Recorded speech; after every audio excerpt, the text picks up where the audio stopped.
oración y que rindamos nuestro corazón a Dios. Hace 8 días dejamos una segunda parte de las doctrinas esenciales para la vida del creyente. Estamos estudiando la teología sistemática a manera de predicación, porque es importante. Y vimos en la primera parte de lo que es la doctrina de la antropología, que tiene que ver con el hombre y con su constitución, y vimos cosas importantes. Recuerde que tuvimos de base Génesis 1, 26 y 27, en donde dice la palabra de Dios: entonces dijo Dios, hagamos al hombre a nuestra imagen y conforme a nuestra semejanza, y señoree en los peces del mar, en las aves de los cielos, en las bestias, en toda la tierra, y en todo animal que se arrastra sobre la tierra. Y creó Dios al hombre a su imagen, a imagen de Dios lo creó, varón y hembra los creó.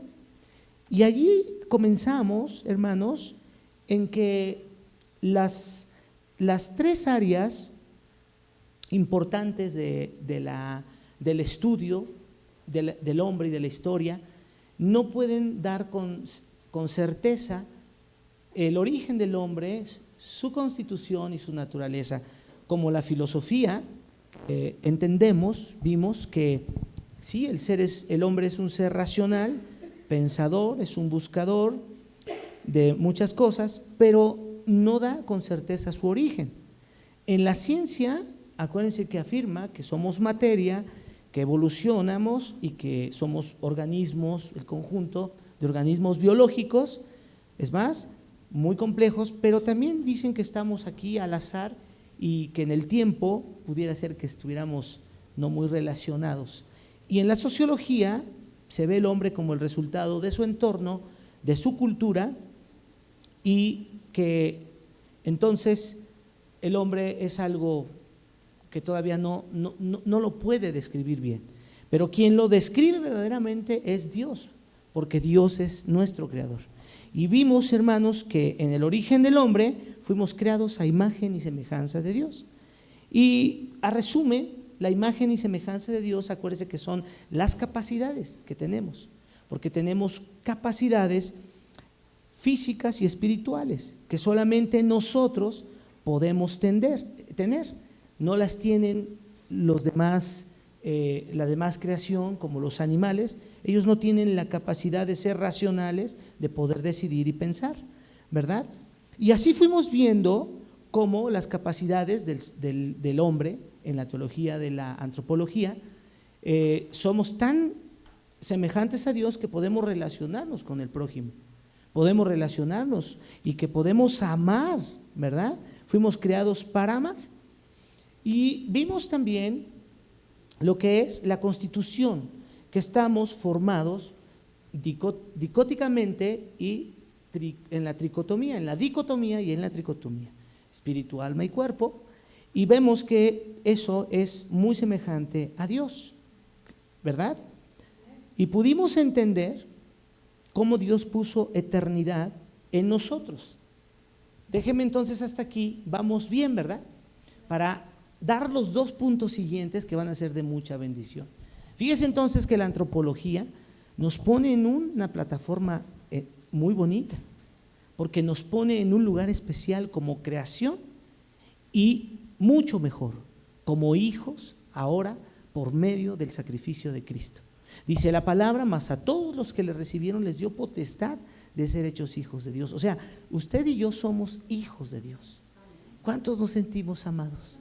Aunque nuestro padre, nuestra madre, aunque lo que hayamos vivido en nuestra vida, dice la palabra que somos hijos de Dios.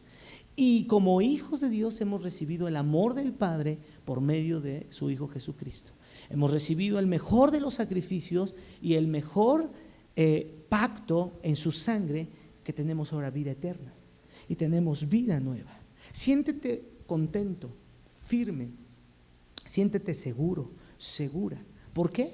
Porque en la vida hay cosas que nos hacen sentir inseguros, hay cosas que nos mueven el tapete, como decimos, y de repente vienen los temores. Pero cuando tú y yo entendemos que Dios nos dio una capacidad hermosa de ser sus hijos, y que nos limpió y nos lavó con la sangre preciosa, y que Él está sobre nosotros, por nosotros, guiándonos en todo momento, nuestra vida, hermanos, comienza a sentirse firme, comenzamos a dar pasos de fe, comenzamos a entender el reino, porque dice la palabra en 2 Corintios, de modo que si alguno está en Cristo, nueva criatura es. Y aquí todas son hechas nuevas. Y en la tercera verdad que vamos a estudiar hoy a manera de predicación, vamos a entender bien la condición del hombre. Nosotros tenemos una condición y comienza con la caída del hombre, con hombre y mujer. ¿Y a qué se refiere la caída? Vayamos a Génesis capítulo 3, versos 6 al 7. Allí está la narración de la tentación que fue promovida por la serpiente hacia la mujer llamada Eva. Dice entonces, y vio la mujer que el árbol era bueno para comer y que era agradable a los ojos, y el árbol codiciable para alcanzar la sabiduría. Y tomó del fruto y comió, y dio también a su marido, el cual comió así como ella. Entonces fueron abiertos los ojos de ambos y conocieron que estaban desnudos. Cosieron hojas de higuera y se hicieron delantales. ¿Y qué pasó ahí? Que el hombre pasó, queridos hermanos, de la inocencia a la experiencia del mal. Esa es la condición, eso es lo que enseña la antropología. Entonces podemos entender que fuimos creados con unas capacidades hermosas, con una relación hermosa y continua y perfecta entre Dios y el hombre. Porque Dios está sustentando la vida de Adán y de Eva en ese huerto, en ese jardín que lo plantó. Después de que la serpiente dijo tantas cosas a Eva, ella vio que el árbol era deseable para comer y lo hizo. Entonces, la condición del hombre es que pasó de la inocencia, mientras estaba con Dios, mientras tenía relación con Dios, obediencia a Dios, había inocencia. Cuando deciden desobedecer a Dios, pasan a la experiencia del mal, como nos lo está mostrando aquí el capítulo 3. ¿Recuerdan que Dios nos dio la capacidad moral? Bueno, el hombre ha tenido capacidad moral, pero eligió obedecer al mal. No se mantuvo firme para obedecer a Dios. Es decir, el hombre ya había conocido el bien, porque dice que se paseaban desnudos y trabajaban desnudos en esa condición, en ese estado en el que Dios los formó, y que no pasaba nada. Pero en el momento que pecaron, que desobedecieron, dice que sintieron vergüenza, sintieron temor y cosieron hojas de higuera y se hicieron vestimentas. Es decir, eligieron desobedecer y en ese momento conoció el mal. Pero le voy a decir algo, no solo fue una información lo que pasó en el hombre, sino que de la información podemos obtener que tuvo una experiencia con el pecado. Fíjense, así se presenta el pecado. El pecado primero se ve, se desea, es codiciable y pasa de eso a ser una experiencia, una acción con el pecado. Adán y Eva entonces conocían el bien, conocían a Dios muy bien, pero decidieron comer del fruto prohibido, que ese fruto para ese momento era malo. Ellos no habían experimentado el mal. Entonces viene la desobediencia. ¿Y cuál fue la consecuencia, hermanos, de esa desobediencia? En este tercer punto, en esta verdad, la condición es esta: cayeron de la gracia de Dios. Génesis 3:8, verso 8, dice: y oyeron la voz de Jehová que se paseaba en el huerto al aire del día, y el hombre y su mujer se escondieron de la presencia de Jehová de entre los árboles del huerto. Consecuencia 1, vergüenza y miedo.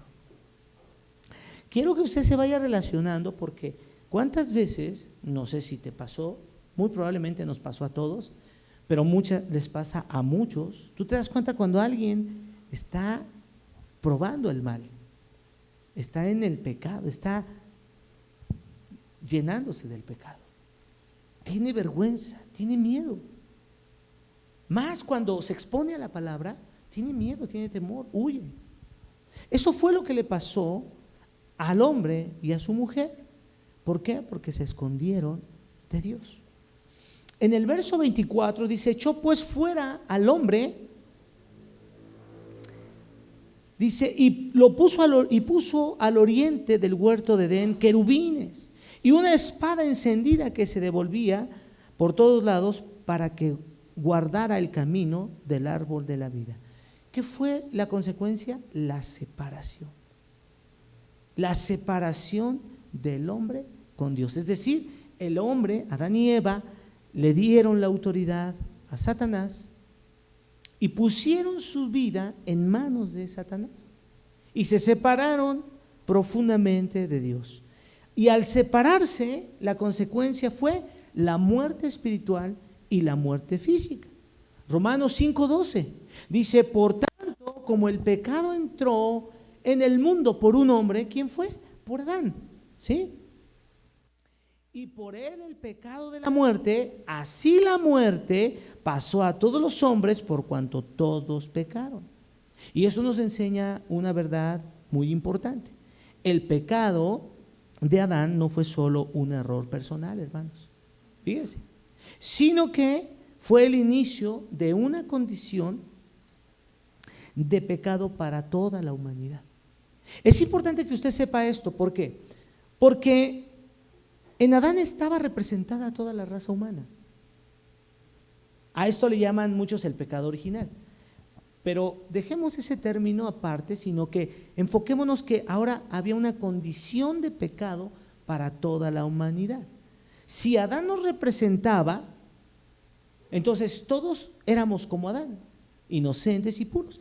Pero en el momento que él pecó, entonces nos representó con el pecado. Todos pasamos a ser pecadores. Fíjense, hermanos. Ahora, no es que nazcamos, porque es un término, naces con el pecado. No, espérame, déjame yo enseñarte lo que dice la Biblia, lo que se entiende de la Biblia, lo que dice Romanos. Después todos pecaron, es decir, el hombre ahora tiene una naturaleza inclinada hacia el mal. No es que nazcas, porque el que da la vida es Dios. Entonces, naces limpio, puro, inocente, pero la naturaleza que se va a mover en tu vida cuando vas creciendo va a ser inclinarse al mal. A eso se refiere que todos son pecadores, ¿sí? No pierdas de vista la naturaleza, o sea, no solamente es un problema de conducta. Por eso yo siempre digo, no basta con mejorar. Ay, mejora esto, no. La palabra nos enseña, hay que nacer de nuevo. ¿Y cómo podemos nacer de nuevo? Esto no tiene que ver con un esfuerzo humano. Tiene que ver con creer, aceptar a Cristo y depositar nuestra vida, nuestra dirección en las manos del Señor, que es lo que estoy llevándole de la mano con el podcast. Porque usted ha nacido de nuevo y ha sido bebé y comía como bebé. ¿Qué comía? Lechita, ¿verdad? Pecho de la mamá. La mamá da pecho o el alimento líquido.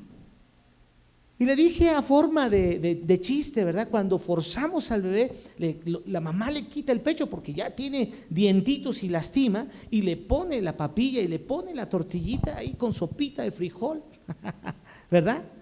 Y entonces, queridos hermanos, entonces ahí está un nacimiento. Y así es con Dios.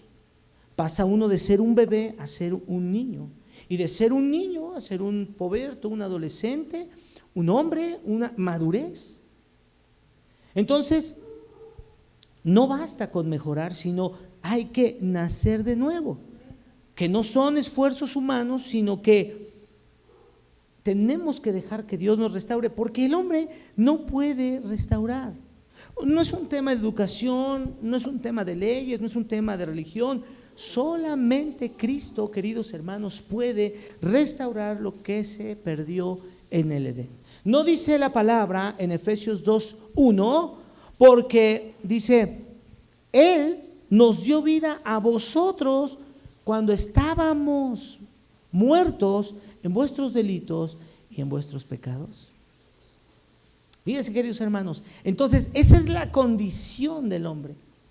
Y vamos a tener oportunidad porque en un futuro no muy lejano estamos pensando en tener un instituto, ¿sí?, para esta iglesia, un instituto teológico para enseñar más profundo la doctrina y la teología y tantas cosas hermosas que usted va a aprender. Esa era la condición del hombre, la caída. ¿Estamos aquí? Ahora entendemos cuando hay personas que no cambian, tienen que nacer de nuevo, porque no es un tema de conducta, sino de nacer de nuevo. Ok, vamos entonces, cuarta verdad para cerrar esta doctrina de la antropología, es decir, del hombre.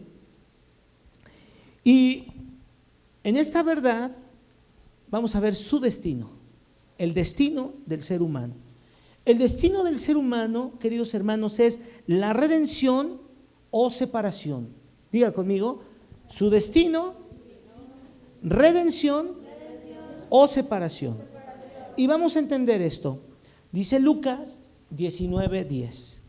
Lucas 19:10 son textos muy hermosos que nosotros debemos aprender.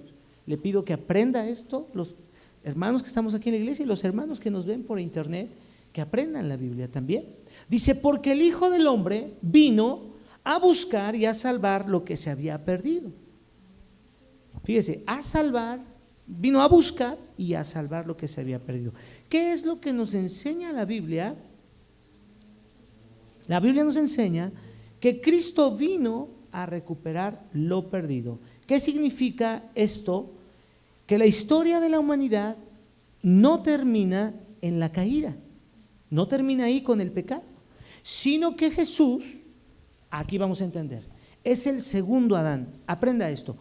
El primer Adán es quien vemos en el Génesis 1, 2, 3, y vemos cómo lo creó Dios, y vemos que se equivocó junto con su mujer. Pero el segundo Adán es Cristo. Por eso no va a terminar la historia de la humanidad en la caída, sino que Cristo vino para restaurar la imagen de Dios, para perdonar los pecados y para dar vida nueva. Entonces, ¿quién nos representa ahora delante del Padre? Cristo.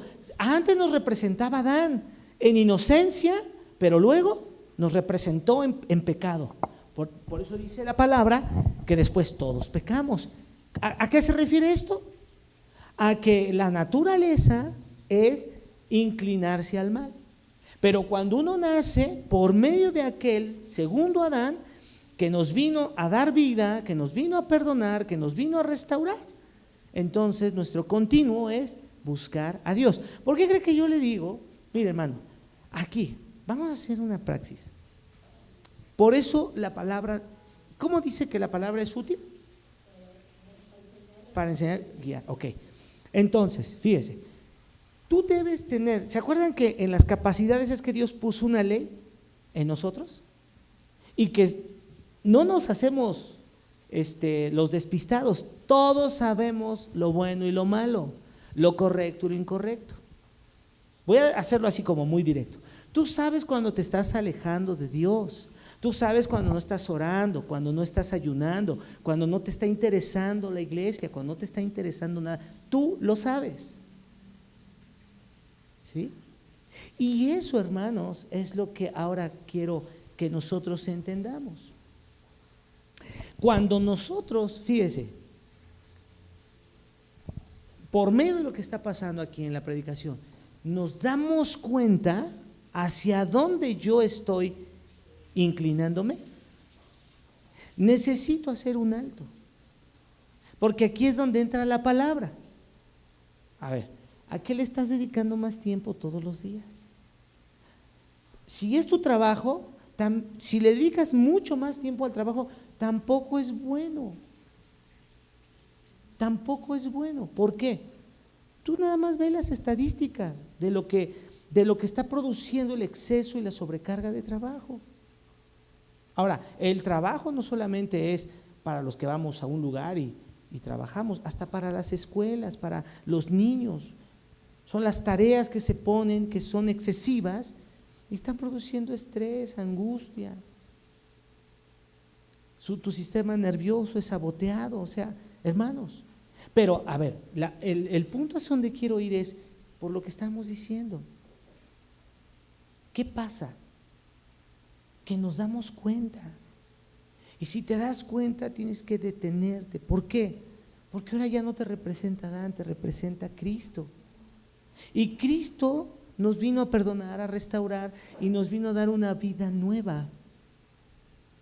Fíjate, quiero que estés aquí conmigo, porque así es la palabra que nos alinea, nos mete la escuadra, el nivel, nos hace caminar por el camino de la salvación.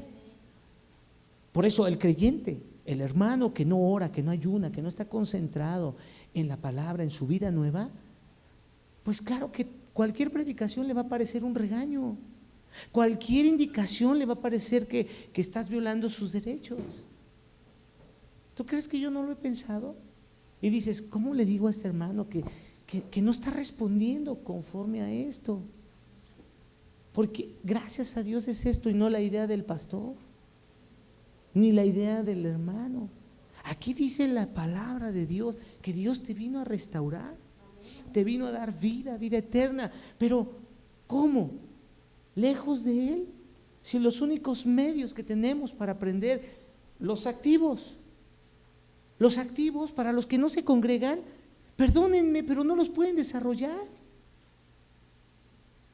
No los pueden desarrollar ahí frente a un televisor viendo el internet. ¿Cómo van a amar unos a otros? Bueno, van a amar su pantalla, ¿no?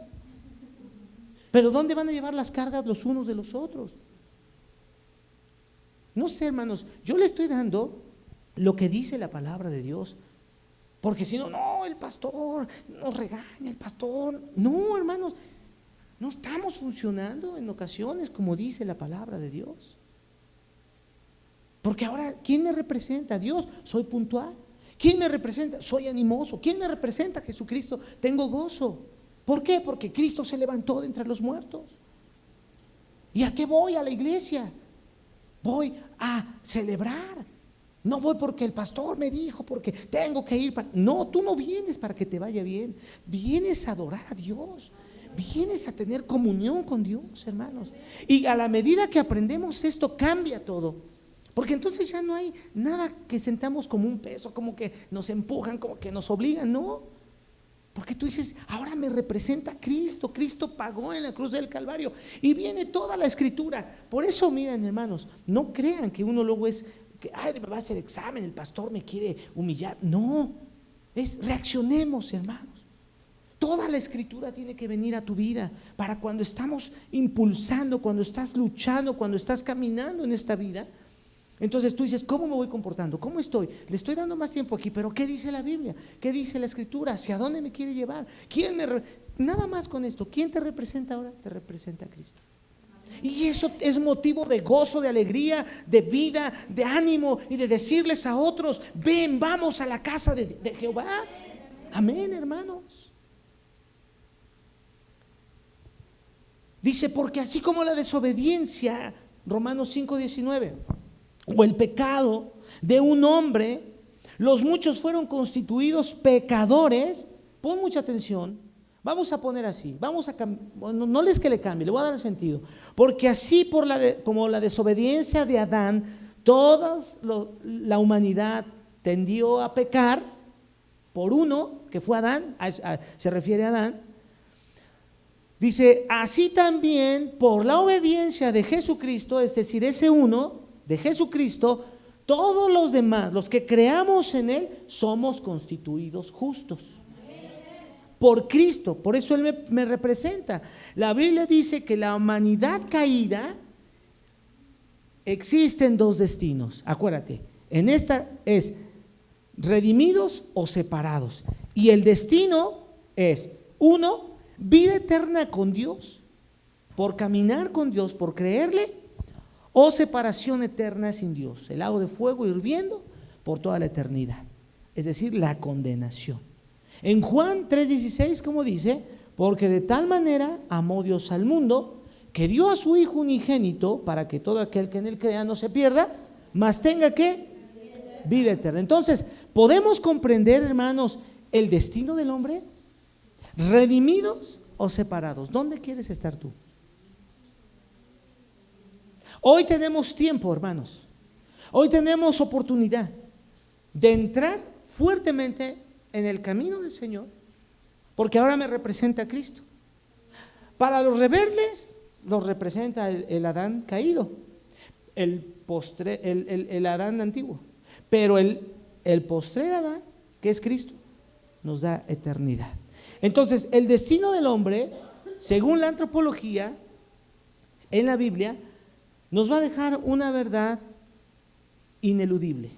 Y esa verdad es que el problema del hombre no es social, no es económico, no es educativo, es un problema espiritual, como comencé diciéndoles al principio. El problema es espiritual.